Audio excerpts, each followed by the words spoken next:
Здравствуйте! В эфире выпуск новостей в студии Фатиме Сейдометова. О последних событиях прямо сейчас. Дизельное топливо в Крыму подешевеет на рубль. Почти 60 семей в Аэрофлотском остались без света. В чем причина отключения электричества?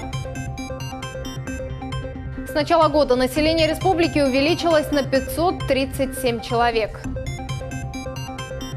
В Симферополе презентовали книгу-альбом о крымско-татарском искусстве. В Крыму готовятся к фестивалю, посвященному творчеству Высоцкого. С завтрашнего дня крупнейшая сеть АЗС снижает стоимость дизельного топлива на рубль. Цена составит 48 рублей 25 копеек за литр.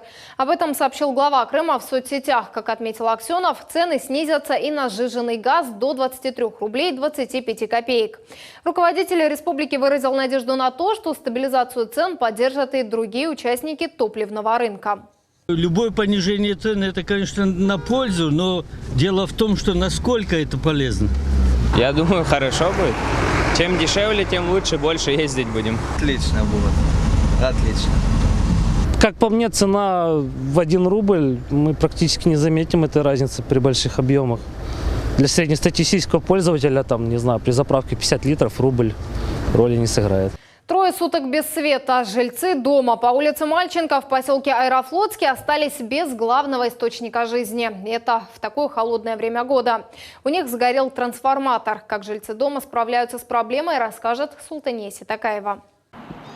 Жители многоквартирного дома по улице Мальченко в поселке Аэрофлотский бьют тревогу. Почти 60 семей остались без света. Здесь сгорел трансформатор. В субботу рано утром вызвали аварийную службу. Было 3 аварийных служб, которые приехали, открыли, посмотрели и уехали. Приехала 4-я, перекинула ту фазу, которая была отключена, на ту, которая работает. И после этого у нас, у всех в квартирах погорела техника, потому что получилось больше 300 киловатт.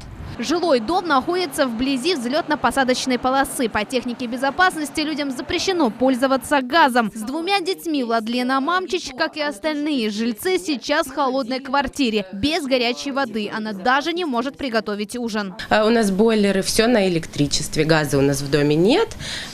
Полностью все на электричестве. Отопление тоже у нас на электричестве. Холодильники размораживаются. Не приготовить, ничего. 10 лет назад жильцы дома за свои деньги купили новый трансформатор. По их словам, за это время его никто не обслуживал. Он полностью изношен и требует замены. И надо вообще-то поменять, потому что 10 лет все-таки и все электричество на нем уже, наверное, износилось или как оно там. Но его хотя бы обслуживать надо хотя бы. Если бы его обслуживали, он бы не перегорел. Люди своевременно и исправно оплачивают за потребление электроэнергии. У них есть договоры и лицевые счета. После многочисленных жалоб в их квартирах на несколько часов появился свет. Чтобы как-то спасти ситуацию, Крымэнерго нашло временное решение. Они установили генератор, который работает около 6 часов. Сейчас уже на объекте работают аварийные бригады, меняют трансформатор. По информации администрации Симферополя, этот объект передадут в собственность республики, а после на баланс Крымэнерго. Султания Ситакаева, Максим Турчев, телеканал Милет. В тепле с комфортом и, главное, в безопасности. Так теперь дети села Украинка Симферопольского района добираются в школу. Бесплатный проезд для детей предоставил перевозчик 85-го маршрута. Тему продолжит Севилия Меметова. Ребята, я вам даю талоны на проезд 85-го маршрута бесплатно в школу и обратно на целый год. Берегите талончики, вам передадут. Дети с радостью получают долгожданный билет, заходят в автобус и едут в школу. В тепле, с комфортом и, главное, в безопасности. Теперь школьники села Украинка смогут доехать на 85-м маршруте абсолютно бесплатно. Расстояние от конечной остановки до школы 800 метров. По словам одной из родительниц, до этого проездные билеты детям предоставлял владелец 65-го маршрута. Свою услугу продлить на следующий год отказался. Активные родители, которые боятся за безопасность своих детей. Лилия Луцко, она обратилась к директору школы. И ей ответили: попробуйте договориться с перевозчиками. И откликнулись на сегодняшний день. Это предприятие ООО «Дороги Крыма», маршрут номер 85. На этом участке дороги крутые повороты и нет тротуаров. Идти пешком небезопасно. А это тот самый глухой переулок. Именно за это место родители переживали больше всего. Здесь очень плохая видимость машин. Когда они выезжают с поворота, их не видно. Также здесь часто случались аварии. Часто здесь ездят и грузовики. Они следуют на карьер, который недалеко отсюда. Улица оживленная, без пешеходного перехода и светофора. Они ходят и боятся, чтобы их не задавили просто. Поэтому мы добивались этого. А маршрутчики, как бы они от себя, если мы платим 10 рублей, они говорят, чтобы мы платили полную стоимость. Это тоже как бы накладно, утром и вечером возить ребенка в школу. Школьники уже договорились между собой и решили, что теперь каждое утро будут собираться на остановке и вместе ехать в одной маршрутке. Я раньше ездил на машине, сейчас нам раздали проездные, я буду ездить с одноклассниками, и мне будет очень весело. В автобусе гораздо комфортнее, мы все очень рады. За безопасность на дороге и сами водители. За школьников они переживают не меньше, чем за своих детей. Отреагировали положительно. Дети – это цветы наши. Ну что, все водители не против этого. По словам Министерства транспорта Крыма, капитальный ремонт дороги, установка тротуаров и дополнительного освещения запланировано на 2021 год. Работы начнутся с улицы Беспалова. Севиля Меметова, Асан Зивадинов, телеканал Миллет. Появится ли новое название улицы в жилом массиве Луговое 2? Там местные жители уже второй год пытаются переименовать их. Улицы носят имена городов, что не устраивает население. Подробнее расскажет Эльмас Аблакимова. Собрание активистов массива Луговой 2 близ Симферополя обсуждают наболевшую проблему. Мы не просим переименовать проспект Кирова или же там улицу Ленина, центральную. Это окраина города. Массив компактного проживания крымских татар. В августе 2018-го на заседании Горсовета улицам присвоили наименование, чтобы люди могли прописаться и получить почтовые адреса. Назвали в честь крупных городов. Иркутская, Вологодская и Костромская. Название улиц массива Луговое 2. О том, как названы улицы, местные жители узнали пару лет назад. Случайно в интернете. С тех пор и пытаются переименовать название. Это, казалось бы, обычные топонимы, только вот с историей массива или даже полуострова они мало чем связаны. Это и возмущает местное население. Нас этот факт возмутил. Мы хотели дать название своим улицам, где проживаем, крымско-татарские. Луговое 2 – небольшой жилой массив на 500 участков в Симферопольском районе. Он появился 10 лет назад. По неофициальной статистике 95% населения – крымские татары. Когда принималось решение о присвоении наименований нашим улицам тех, которые сейчас есть, почему не было учтено элементарного, да, что это массив компактного проживания крымских татар. Люди предложили альтернативу. 11 названий. Бадем, Хайдарма и Хасмет уже нанесли на карту. Сейчас активисты собирают подписи всех владельцев земли в Луговом 2. Жители, которые там действительно проживают, да, они получили почтовые адреса, они получили прописку. Если они занимаются какой-то коммерческой деятельностью, соответственно, они получили уже ряд разрешительных документов, в которых уже указано название конкретной улицы. Да. И в этом случае стоит учитывать и их интересы тоже, потому что это будет сопряжено с дополнительными финансовыми растратами. Учитывая все факты, окончательное решение по переименованию примут в феврале на заседании депутатов Горсовета. Эльмас Аблакимова, Асан Зивадинов и Рафаэль Вахидов. Телеканал Миллет. Я посетил Махульдур. С таким названием открылась выставка в Симферополе известного крымского художника Александра Крапко. Экспозиция названа фрагментом произведения классика крымско-татарской литературы Шамиля Алядина, уроженца деревни Махульдур, ныне Нагорная Бахчисарайского района. Там у нас была база Союза художников. И приехав туда, я думал, что я буду писать природу, но увидел архитектуру и понял, что это очень старинно. В общем, соприкоснулся с какой-то очень с древней культурой. 3 век всего лишь нашей эры. То есть, когда сюда прибыли готы, здесь есть книга Кухтина, где я уже нашел, в общем-то, историю, откуда у всякой культуры есть родители. Вот родители прибыли оттуда. Акварельные шедевры, лиловые горы, старинный татарский дом в осенних горах передают удивительную природу и уникальную архитектуру разных регионов полуострова. Всего в экспозиции представлено около 30 работ. Выставка продлится до 20 февраля. С 25 января по 2 февраля в Крыму пройдет международный фестиваль «Сквозь время». Посвящен творчеству одного из самых ярких артистов, поэтов и исполнителей советской эпохи Владимиру Высоцкому. Сегодня председатели фестиваля обсудили все организационные моменты. Культурные мероприятия одновременно пройдут в 5 городах – Алуште, Керчи, Симферополе, Севастополе и Ялте. Артисты выступят с концертами, спектаклями, а также проведут бардовские вечера. По словам друзей поэта, именно в Севастополе Высоцкий сочинил и записал свои первые песни. И вот уже 7-й год.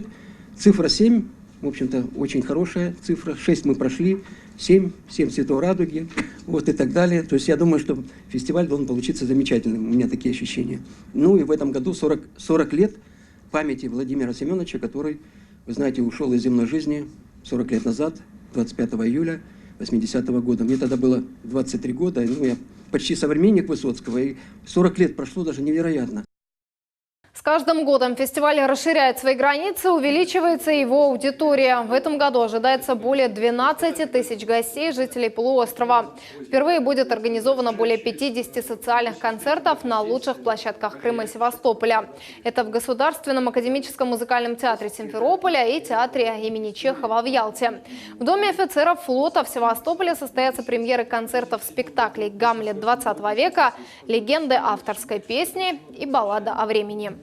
Бэйби-бума в новом году. За 20 дней 2020 года в Крыму родилось более 500 детей. Где появился на свет самый крупный малыш и какой роддом полуострова принял больше всего роженец? Ответы в сюжете Султании Ситакаевой. Красавец. На бирке важные цифры. Вес почти 4 килограмма, рост 50 сантиметров. Рождение долгожданного первенца для 36-летней Анны Маловой – большой семейный праздник. Ее малыш родился прошлой ночью в первом роддоме Симферополя. Сейчас Дмитрий и его мама уже в палате. Набираются сил. Малыш появился точно в срок, как было запланировано, 20 числа.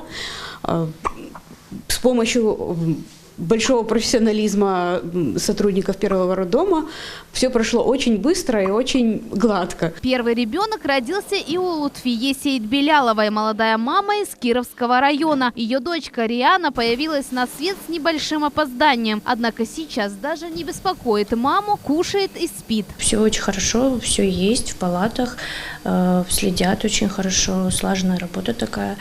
И, хотелось выразить, конечно, благодарность руководству. Первый симферопольский роддом бьет рекорды в новом году. За 20 дней здесь родились более 150 малышей. А в целом по республике их около 600. Среди них и 7 двоен. Причем мальчиков родилось на 50 больше, чем девочек. Надо отметить, что самый крупный ребенок в эти дни родился в Советском районе. Его вес более 4,5 килограмм. Самый маленький малыш родился в условиях перинатального центра, здесь, в городе Симферополе, с весом менее 600 грамм.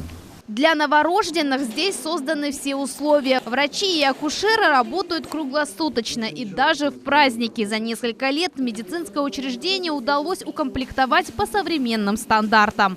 В роддоме постоянное обновление медицинского оборудования. Только в новом году завезли транспортировочный кувес, полсотни кроваток для малышей и столики в родзал. Теперь благодаря многофункциональным аппаратам дети будут быстро расти и набираться сил. По словам врачей, родильный дом почти полностью оснащен и модернизирован. Аппарат искусственной вентиляции Леоний, новых 2 кювеза мы получились, и аппаратуру, которая проводит наблюдение за новорожденным, так называемые мониторы. Также много получаем оборудования вспомогательного, так называемого. Это инфузоматы, при помощи которых проводится инфузионная терапия. Бэйби-бум в республике совпал с президентским посланием. Теперь материнский капитал дадут и за первого ребенка. Их начнут оформлять уже в марте. Таким образом, общий размер материальной помощи для семьи с 2 детьми составит более 600 тысяч рублей. Султания Ситакаева, Максим Турчев, телеканал Миллет. В Симферополе стартовал фестиваль молодежного кино «Золотой Чарли». Проходит он в гимназии номер 1 имени Курчатова. География участников охватила более 20 городов со всей России. На конкурс представили более 90 фильмов. Это короткие сюжеты в духе Ералаша, мультфильмы и серьезное молодежное кино. Их жюри будет просматривать в течение 4 дней. Со всех регионов Российской Федерации было более представлено из 10 городов Российской Федерации, но также же присутствует, конечно же, и ближнее зарубежье наше. Конечно, есть фильмы замечательные, героико-патриотические фильмы Республики Беларусь представлены. Замечательные фильмы представлены из Республики Казахстан. Но ребята снимают те фильмы, это очень важно, те фильмы, которые волнуют их, те проблемы, которые волнуют их. И этот фестиваль не документального кино, а это фестиваль именно игрового, молодежного, детского кино. Но еще хочу сказать, что в этом году представлены также и анимационные фильмы. Они идут около минуты, также очень интересные, о различных вопросах, которые интересуют детей. А в Ялте начал свою работу кинолекторий. В течение текущего года в нем примут участие все ученики старших классов. Для них организовали показы фильмов в кинотеатре. Любителям киноискусства представят лучшие отечественные кинокартины на историческую и военно-патриотическую тему. Его произведение известно далеко за пределами Крыма. Он работал над оформлением и постановкой мультипликационных фильмов в киностудии «Узбекфильм». Автор картины, многих книжных иллюстраций. Все это об Энвере Изетове, члене Союза художников Узбекистана, Украины и России. Сегодня в честь его 65-летия в Крымско-Татарском музее культурно-исторического наследия прошла творческая встреча. Подробности в сюжете Айши Шулаковой. Это мать Родина, несущая на голове ребенка. Эта картина «Путь к истокам» – работа художника Энвера Изетова. Она символизирует будущее крымско-татарского народа. Колыбель возрождения, птицы, мирное небо, а треугольники – оберег от бед и несчастий. Мы видим наши предки там, Башташлар. Вот. Тут мы видим, как источник воды и семена – это тоже возрастание какого-то будущего нашего. Энвер Изетов – живописец, графист, книжный иллюстратор, дизайнер, художник-постановщик мультипликационного кино. Член Союза художников Узбекистана, Украины и России. На книгах и журналах с его рисунками выросло не одно поколение. Национальный такой колорит. Тут Таух несет чубереки. Вот.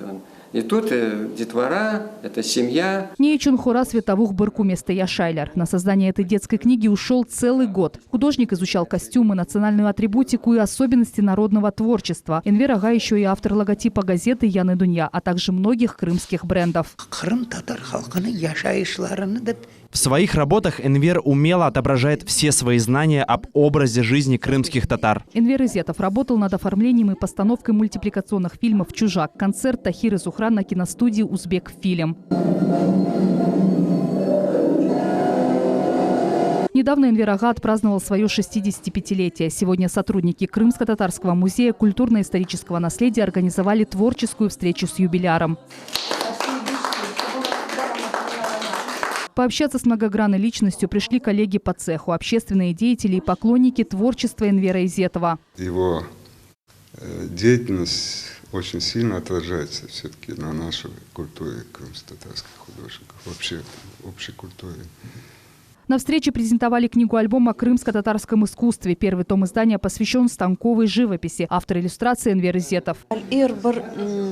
У каждого художника есть свой стиль. У Энвербея их несколько. Они хоть и не похожи друг на друга, но гармонично сочетаются. Это и книжная иллюстрация, детские рисунки. И самые значимые работы – картины в философском стиле. Картины Энвера Изетова выставляются во многих музеях мира и хранятся в частных коллекциях. Также он автор иллюстраций к стихам Пазолини, Рильке и других европейских поэтов 20 века. Автор черпает вдохновение из окружающего мира. Прежде всего, сама жизнь, наша чарующая природа Крыма бесподобная. Естественно, музыка, с которой невозможно даже, литература, поэзия.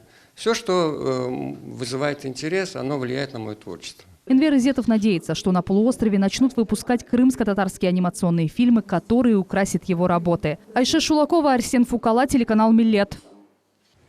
37 медалей забрали крымчане на чемпионате и первенстве ЮФО и заняли 3-е командное место. Более 600 легкоатлетов из 8 регионов собрались в Волгограде. Соревнования были для 4 возрастных категорий. Состязались они в беговых видах на разных дистанциях – эстафете, прыжковых дисциплинах, толкании ядра и многоборье. Крымские легкоатлеты завоевали 37 медалей – 12 золотых, 10 серебряных и 15 бронзовых. Призеры – потенциальные кандидаты в сборную команду Крыма для участия в 10-й спартакиаде учащихся России 2020 года. В В Крыму на 23 и 24 января объявлено штормовое предупреждение. Ожидается мокрый снег, гололедица и сильный юго-западный ветер. Об этом сообщила пресс-служба МЧС. Сотрудники ведомства просят жителей быть осторожными и предельно внимательными на дорогах. Тепло вернется в республику уже в воскресенье. Это все новости на сегодня. В студии для вас работала Фатиме Сейдометова. Всего доброго.